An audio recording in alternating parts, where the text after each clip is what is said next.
Good morning all of you. My self Suryakant Kumar. आज हम बात करेंगे कुछ ऑब्जेक्टिव क्वेश्चन पर, sexual reproduction in flowering plant के कुछ ऑब्जेक्टिव क्वेश्चन पे बात करेंगे जो हमारा 2021 में 12th का बोर्ड एग्जाम में आने वाली कुछ संभावनाएं क्वेश्चन है।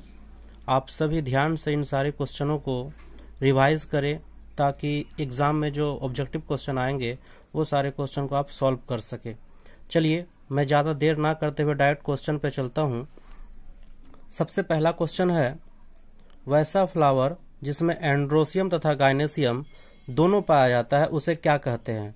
यानी कि एक फ्लावर में जब एंड्रोसियम और गाइनेसियम दोनों पार्ट्स पाया जाता हो तो वैसे फ्लावर को क्या कहा जाता है। Bisexual flower, anther, stamen, unisexual flower. तो वैसे फ्लावर को बाइसेक्सुअल फ्लावर कहा जाता है। क्वेश्चन नंबर 2, पोलन ग्रेन्स का एंथर से निकलकर स्टिग्मा तक पहुंचने की प्रक्रिया क्या कहलाता है। इनका राइट आंसर होगा पॉलिनेशन। जब परागकण एंथर से निकलकर स्टिग्मा तक पहुंचती है तो इस प्रोसेस को हम लोग पॉलिनेशन कहते हैं। अगला क्वेश्चन है, फीमेल रिप्रोडक्टिव न्यूक्लियस तथा मेल रिप्रोडक्टिव न्यूक्लियस के मिलने की प्रक्रिया क्या कहलाती है। दैट इज कॉल्ड, आप बोल सकते हैं कि मेल गेमेट और फीमेल गेमेट के मिलने की प्रक्रिया क्या कहलाती है। तो इनका आंसर होगा हमारा फर्टिलाइजेशन। अगला हमारा नेक्स्ट क्वेश्चन है, जनरेटिव न्यूक्लियस डिवाइड्स करके बनाता है। पहली बात ये जान लीजिए कि जनरेटिव न्यूक्लियस कहाँ पर मौजूद होता है। ये जनरेटिव न्यूक्लियस हमारे पोलन ग्रेन्स के अंदर मौजूद होते हैं। पोलन ग्रेन्स के अंदर दो प्रकार के न्यूक्लियस होते हैं, एक होते हैं जनरेटिव न्यूक्लियस और एक होते हैं वेजिटेटिव न्यूक्लियस। तो जनरेटिव न्यूक्लियस डिवीजन करके दो मेल न्यूक्लियाई का फॉर्मेशन करते हैं। तो आप यहाँ देख लीजिए कि ये दो मेल न्यूक्लियाई, दैट इज यही है हमारा दो मेल गेमिट जो पोलन ट्यूब्स के होते हुए, पोलन ट्यूब से होते हुए एम्ब्रियो सेक तक पहुंचती है। तो जनरेटिव न्यूक्लियस डिवाइड करके दो मेल न्यूक्लियस का निर्माण करता है। नेक्स्ट क्वेश्चन है, एम्ब्रियो सेक किसके अंदर पाया जाता है। फीमेल फ्लावर के अंदर बहुत सारे पार्ट्स होते हैं, उन सारे पार्ट्स में से एम्ब्रियो सेक किसके अंदर पाया जाता है। Stigma, ovule, micropyle and style. तो इनका राइट आंसर होगा ओव्यूल। ओव्यूल के अंदर एम्ब्रियो सेक पाए जाते हैं। नेक्स्ट क्वेश्चन, एक मेल गेमेट तथा पोलर न्यूक्लियाई आपस में मिलकर क्या बनाता है। यानी कि एम्ब्रियो सेक के अंदर दो मेल गेमेट इंटर करते हैं। First male gamete egg cell के साथ फ्यूज्ड करके जायगोट का निर्माण करते हैं and second male gamete polar nuclei के साथ फ्यूज्ड करके एंडोस्पर्म का निर्माण करते हैं। तो यहाँ पर सवाल है कि मेल गेमेट पोलर न्यूक्लियाई के साथ आपस में फ्यूज कर क्या बनाता है। तो मेल गेमेट जब पोलर न्यूक्लियाई के साथ फ्यूज करता है तो एंडोस्पर्म का फॉर्मेशन होता है। तो इसलिए हमारा राइट आंसर एंडोस्पर्म होगा। अगला सवाल है, फ्लावर में स्टमेन के ग्रुप को कहा जाता है। फ्लावर में जब स्टमेन बहुत सारे ग्रुप्स में पाया जाता है तो उसे एंड्रोसियम कहते हैं। आप ऐसा भी क्वेश्चन आ सकता है कि एंड्रोसियम के यूनिट को क्या कहा जाता है। तो आप ये भी टिक लगा सकते हैं कि एंड्रोसियम के यूनिट को स्टमेन कहते हैं, या स्टमेन के ग्रुप को क्या कहा जाएगा तो एंड्रोसियम कहा जाएगा। चलिए नेक्स्ट क्वेश्चन है, गाइनेसियम को और किस नाम से जाना जाता है। गाइनेसियम को और किस नाम से जानते हैं। Pistil, stigma, androecium, style. तो गाइनेसियम के यूनिट को हम लोग कार्पेल या पिस्टिल कहते हैं। तो आप यहाँ पर इस ऑप्शन के अनुसार पिस्टिल पे टिक लगा सकते हैं, लगा सकते नहीं बल्कि पिस्टिल पे ही टिक लगेगा क्योंकि गाइनेसियम के यूनिट को पिस्टिल या कार्पेल कहा जाता है। चलिए नेक्स्ट सवाल है, फ्लावर में मेगास्पोर डेवलप करके क्या बनाता है। फ्लावर में जब मेगास्पोर डेवलप होता है तो हमारे एम्ब्रियो सेक का फॉर्मेशन होता है। चलिए तो हमारा 9 क्वेश्चन कंप्लीट हुआ। अब नेक्स्ट पेज पे हम चलते हैं। अगला सवाल है, इनमें से कौन ऑटोगेमी जैसा ही है परंतु इसमें पोलिनेटर की आवश्यकता होती है। मतलब पॉलिनेशन से सवाल है। पॉलिनेशन दो प्रकार के होते हैं, एक ऑटोगेमी एक होता है जीनोगेमी। ऑटोगेमी भी दो प्रकार के होते हैं। तो उनमें से यहाँ पर सवाल मेरा है कि ऑटोगेमी होते हुए भी ऐसा कौन सा प्रोसेस है जिसमें पोलिनेटर की आवश्यकता होती है, मतलब कि किसी के द्वारा ही पोलिनेशन होगा। तो जो हमारा जिटेनोगेमी है ये एक प्रकार का ऑटोगेमी पोलिनेशन है, लेकिन इस पोलिनेशन में पोलिनेटिंग एजेंट की आवश्यकता होती है। तो इसलिए इनका राइट आंसर होगा जिटेनोगेमी। क्लिस्टोगेमी क्या होता है, क्रिस्टोगेमी मतलब होता है वैसा फ्लावर जो क्लोज हो, जिसमें पोलिनेटर की आवश्यकता नहीं होती है। ये बाइसेक्सुअल फ्लावर होता है। इनका पोलन ग्रेन इसी फ्लावर के अंदर इसके स्टिग्मा तक पहुंच जाते हैं। इनमें पोलिनेटर एजेंट की आवश्यकता नहीं होती है। जीनोगेमी क्या होता है? जीनोगेमी में पोलिनेटर की आवश्यकता होती है, परंतु ये क्रॉस पोलिनेशन है। ये ऑटो यानी कि सेल्फ पोलिनेशन नहीं है। सेल्फ पोलिनेशन को ऑटोगेमी भी कहा जाता है। तो इनके अनुसार हमारा जो राइट आंसर होगा ये हमारा होगा जिटेनोगेमी। जिटेनोगेमी मतलब ये सेल्फ पोलिनेशन है जरूर, लेकिन इनमें पोलिनेटर एजेंट की आवश्यकता पड़ती है। तो मेरा सवाल ही है कि इनमें से कौन ऑटोगेमी जैसा है, यानी ऑटोगेमी ही है लेकिन इनमें पोलिनेटर की आवश्यकता होती है। तो हमारा जो जिटेनोगेमी है ये ऑटोगेमी होने के बावजूद भी इनमें पोलिनेटर की आवश्यकता होती है। अगला सवाल है फिलीफॉर्म एपरेटस का क्या कार्य है? जो हमारा एम्ब्रियो सेक होता है, एम्ब्रियो सेक के अंदर जो सिनर्जिड सेल होते हैं और उनके ऊपर जो एग सेल होते हैं, तो सिनर्जिड सेल के पास कुछ फिंगर लाइक स्ट्रक्चर पाया जाता है जिसे फिलीफॉर्म एपरेटस कहा जाता है। तो फिलीफॉर्म एपरेटस का क्या कार्य है? पहला ऑप्शन है guide the entry of pollen tube. ये पोलन ट्यूब को गाइड्स करता है एम्ब्रियो सेक के अंदर एंट्री करने के लिए। दूसरा है recognise the suitable pollen at the stigma. Same types के कैटेगरी का पोलन ग्रेन्स उस फ्लावर में है, इस चीज को वो रिकॉग्नाइज करता है। प्रोड्यूस नेक्टर, ये नेक्टर का फॉर्मेशन करता है।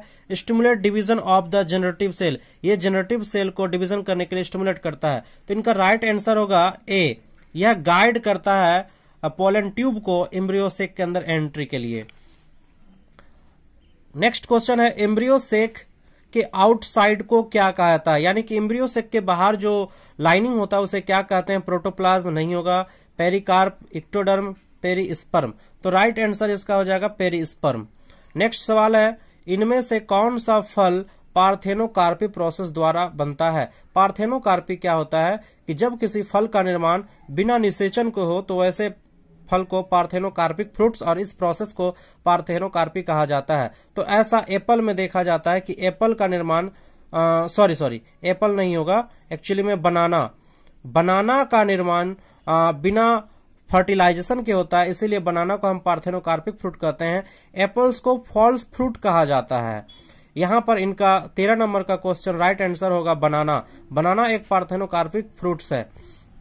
नेक्स्ट क्वेश्चन है बिना फर्टिलाइजेशन के सीड यानी कि बीज का निर्माण को क्या कहा जाता है? जब बीज का निर्माण बिना फर्टिलाइजेशन के हो तो इस प्रोसेस को एपोमिक्सिस कहा जाता है।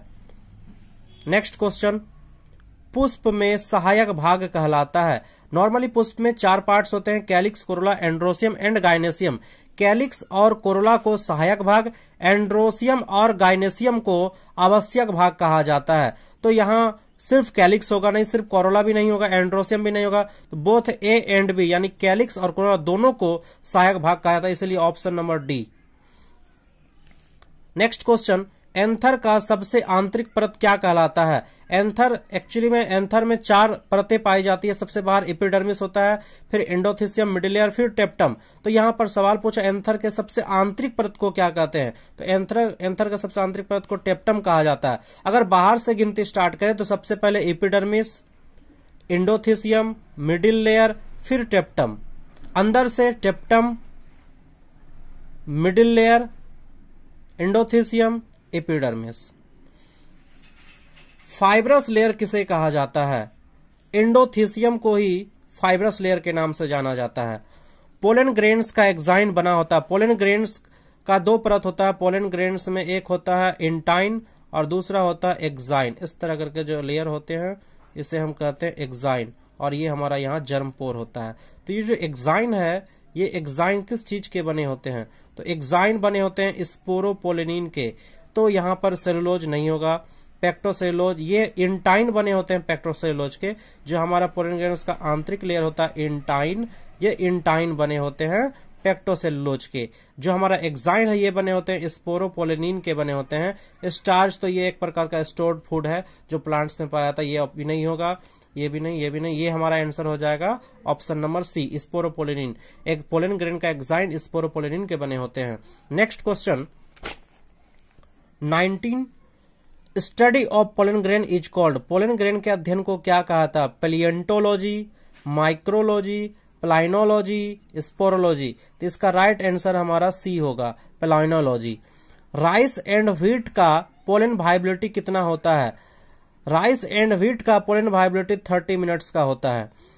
फ्लावर में सिंगेमी प्रोसेस के बाद किसका निर्माण होता है? फ्लावर में एक्चुअली में जब फर्टिलाइजेशन होता है तो फर्टिलाइजेशन के दौरान दो प्रोसेस होता है, एक होता है सिंगेमी और एक होता है ट्रिपल फ्यूजन। तो सिंगेमी मतलब फर्स्ट मेल गैमेट जब एक सेल के साथ फ्यूज करता है तो इस प्रोसेस को सिंगेमी कहते हैं, और सिंगेमी के बाद जाइगोट का फॉर्मेशन होता है, और ट्रिपल फ्यूजन के बाद इंडोस्पर्म का फॉर्मेशन होता है। लेकिन यहाँ ट्रिपल फ्यूजन नहीं बल्कि सिंगेमी पूछा है, तो सिंगेमी के दौरान जाइगोट का निर्माण होता है, ट्रिपल फ्यूजन के दौरान इंडोस्पर्म का निर्माण होता है।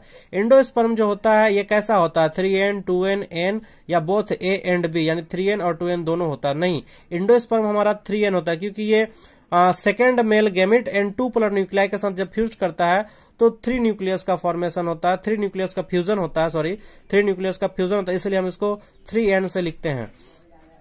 नेक्स्ट क्वेश्चन, मेगा स्पोरेंजियम किसे कहा जाता है? तो मेगा स्पोरेंजियम ओव्यूल को कहा जाता है। मेगा स्पोरेंजियम ही डेवलप करके ओव्यूल का फॉर्मेशन होता है। मेगा स्पोर किसे कहा जाता है? तो मेगा स्पोर डेवलप करके एम्ब्रियो सेक का फॉर्मेशन होता है। एक फर्टिलाइज्ड एम्ब्रियो सेक के अंदर होता है, एक फर्टिलाइज्ड एम्ब्रियो सेक के अंदर 8 सेल 7 न्यूक्लियस, ये नहीं होगा, 7 सेल 8 न्यूक्लियस, यही होता है। 7 सेल और 8 न्यूक्लियस होता है हमारे एम्ब्रियो सेक के अंदर, 7 सेल 7 न्यूक्लियस, 7 सेल 8 न्यूक्लियस, ही नहीं। Option number B right answer होगा। 26 number, Oxalis Commelina and Viola plant में किस प्रकार का फ्लावर पाया जाता है? चास्मोगेमस यानी कि ओपन टाइप का, क्लिस्टो क्लोज टाइप का, बोथ ए एंड बी यानी कि चास्मोगेमस एंड क्लिस्टोगेमस दोनों प्रकार का, या नन ऑफ दिस। इनमें से राइट आंसर हमारा सी होगा। ऑक्जेलिस कॉमेलिना एंड वायोला में चास्मोगेमस एंड क्लिस्टोगेमस दोनों प्रकार का फ्लावर पाया जाता है। नेक्स्ट क्वेश्चन है, सबसे ज्यादा पोलिनेशन किसके द्वारा होता है? बर्ड्स के द्वारा, इंसेक्ट के द्वारा, बैट के द्वारा, एयर के द्वारा। बैट मतलब चमगादड़ होता है, तो सबसे ज्यादा पोलिनेशन हमारा इंसेक्ट के द्वारा होता है। इंसेक्ट के द्वारा पोलिनेशन को क्या कहा जाता है? ऑर्निथोलॉजी, ये बर्ड्स के द्वारा पोलिनेशन करते हैं। जूफिली मतलब एनिमल्स के द्वारा। मेलेको मतलब स्नेल के द्वारा। Entomophily, entomophily is the right answer. Insect के द्वारा पोलिनेशन एंटेमोफिली कहलाता है।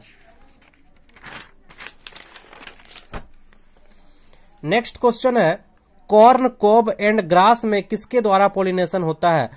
कॉर्न कोब एंड ग्रास में एयर के द्वारा पोलिनेशन होता है। वेलेस्नेरिया एंड हाइड्रेला में किसके द्वारा पोलिनेशन है? वेलेस्नेरिया एंड हाइड्रेला एक्वेटिक प्लांट्स है, इसलिए हम यहां पर बता सकते हैं कि इनमें वाटर के द्वारा पोलिनेशन होता है। नेक्स्ट सवाल है, इनमें से फॉल्स फ्रूट है orange, apple, mango, guava. False fruit that means जिनका निर्माण ओवरी से ना होकर फ्लावर के किसी अन्य पार्ट से हो, वैसे फ्रूट्स को फॉल्स फ्रूट कहा जाता है। तो एप्पल को फॉल्स फ्रूट कहा जाता है। इनमें से पार्थेनोकार्पिक फ्रूट्स है। आपको नेक्स्ट इससे पहले बताए थे कि बनाना पार्थेनोकार्पिक फ्रूट्स है, दोबारा से सवाल आ गया, इसलिए आप याद रखिएगा कि बनाना पार्थेनोकार्पिक फ्रूट्स है। ये पार्थेनोकार्पिक प्रोसेस द्वारा इनका निर्माण होता है। कोकोनट का कौन सा भाग खाने योग्य है? तो कोकोनट का इंडोस्पर्म खाया जाता है। सूट सिस्टम का निर्माण होता है। सूट सिस्टम का निर्माण होता है हाइपोकोटाइल, इपिकोटाइल, कोलियोप्टाइल, कोलियोराइजा। तो इपिकोटाइल से सूट सिस्टम का निर्माण होता है। रेडिकिल के कवरिंग को क्या कहा जाता है? रेडिकिल रूट सिस्टम का निर्माण करता है, और रेडिकिल के कवरिंग को कोलियोराइजा के नाम से जाना जाता है। ओव्यूल के आउटर कवरिंग को क्या कहा जाता है? ओव्यूल के आउटर कवरिंग को इंटेगुमेंट कहा जाता है। सीड के आउटर कवरिंग को क्या कहा जाता है? सीड के आउटर कवरिंग को टेस्टा कहा जाता है। मैंगो का कौन सा भाग खाया जाता है? Pericarp, epicarp, mesocarp, endocarp. Mango का मीजोकार्प वाला पार्ट खाया जाता है। ये हमारा sexual reproduction in flowering plant का 38 क्वेश्चन क्लियर हो चुका है। मैं आशा करता हूं कि आप सभी स्टूडेंट ये सारे क्वेश्चन को रिवाइज करेंगे एवं अच्छे से याद रखेंगे, ताकि आप लोगों का एग्जाम बहुत अच्छे से जाए। Thank you, best of luck.